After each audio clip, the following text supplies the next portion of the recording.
So what is going on, everybody? Brian D for 3 here, and it is the end of week 2 of free agency. So I'm going to show you guys some of the big moves and show you that my roster has been updated and that I've been keeping it updated.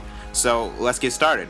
So starting with the Cavaliers. So Mo Williams announced that he was going to sign with the Cavaliers, and this marks a reunion for him. You know, he was a long-time Cavalier, and did he make an all-star team with the Cavs? I don't know. He was close if he wasn't, but he was basically LeBron James' second best player back before he made the decision. So speaking of LeBron James, he also re-signed, and Kevin Love re-signed as well. And now the Cavs are just waiting on J.R. Smith and Tristan Thompson to finalize their deals. I haven't heard anything from those two guys at all, so we'll see what happens. Now the Celtics, they traded for David Lee. That's a big piece for them, but the only problem is now they have a logjam at a few positions. Point guard, think about it, they have Isaiah Thomas, Marcus Smart, Terry Rozier, and Marcus Thornton, the second rounder that they got.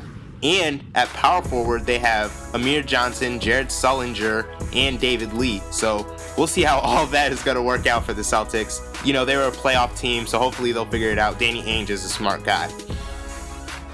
Now the Clippers, they've been in the news a lot. So they were the winners of the DeAndre Jordan fiasco, and they were part of the funniest night of basketball fan Twitter history. It was just hilarious if you looked at some of the memes. Hashtag LAC slumber party, some of the funniest photos and stuff that you'll find, and emojis were everywhere. It was crazy. But yes, the Clippers won. They swayed him away from Dallas, and they're a little butthurt, but that's okay. And Wesley Johnson, they also signed him from the Lakers, which is interesting because a lot of people don't go from Lakers. Well, actually they do now that I think about it. But Lakers-Clippers rivalry, I don't know why you would go from the Lakers to the Clippers. Well, actually they contend, but you know what I mean. It's a rivalry. You don't go Celtics-Lakers, even though Brandon Bass just did that. I don't know. That's just my opinion. But let's see, the Grizzlies re-signed Marc Gasol. That was really big for them. And they got Brandon Wright as well. So those were two things that were important for them. The Hornets got Jeremy Lin. And I'm only mentioning this because it appeared at first that Jeremy Lin was the best remaining free agent point guard on the board, but it turns out that he wasn't. And the Kings actually signed Rondo, and they got a few other pieces as well. Now that I'm reading off the list, they have Costa Koufis, Marco Bellinelli, and Caron Butler today. So they've been adding some perimeter players, and they added Costa Koufis as well. And the Lakers finally making some moves. So they added Lou Williams, Sixth Man of the Year, reigning Sixth Man of the Year, and they got Roy Hibbert in a trade from the Pacers. But the unfortunate thing is they may have to trade Nick Young. He could play the 3 for them, but they have a lot of players that could play shooting guard on that team right now. So we'll see what happens with that.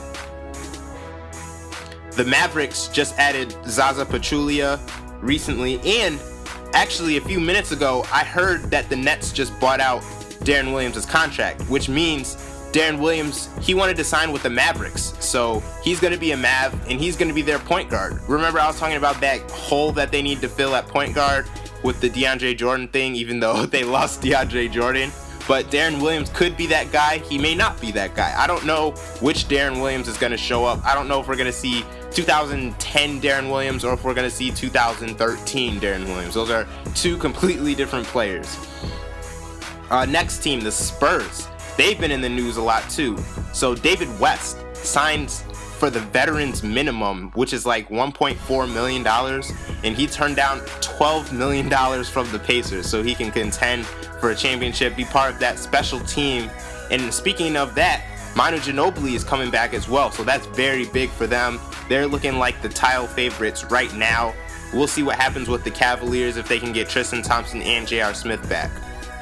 Now the Thunder. This is interesting for them.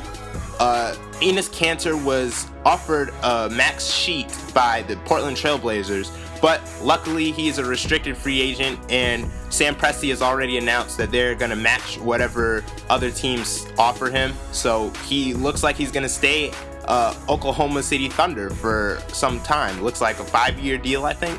So yeah, restricted free agents, if the team matches the contract, then they stick with that team. That happened with Nicholas Batum like a few years ago, and DeAndre Jordan a few years ago as well. So that's how restricted free agency works. But unrestricted free agency, the player has the choice of where they want to go. And yeah, that's really it for this week, guys. So I don't know what's going to happen over the next week. It's gotten very interesting, especially over the last few minutes with the Darren Williams addition for the Mavericks. And I don't know. I feel like this Dallas Clippers thing is going to be a new rivalry, and it's going to be awesome. We're getting all kinds of Western Conference rivalries now. And now that I'm actually at the end of this video, let me just talk about some of these Summer League guys that have been going off. So let's start with Stanley Johnson. He's been doing great. I know they just lost today in the Summer League. Miles Turner's been beasting, and Aaron Gordon, he's been shooting the ball much better. It's been very impressive, and I'm going to be watching Summer League play today. The Timberwolves are playing the Lakers.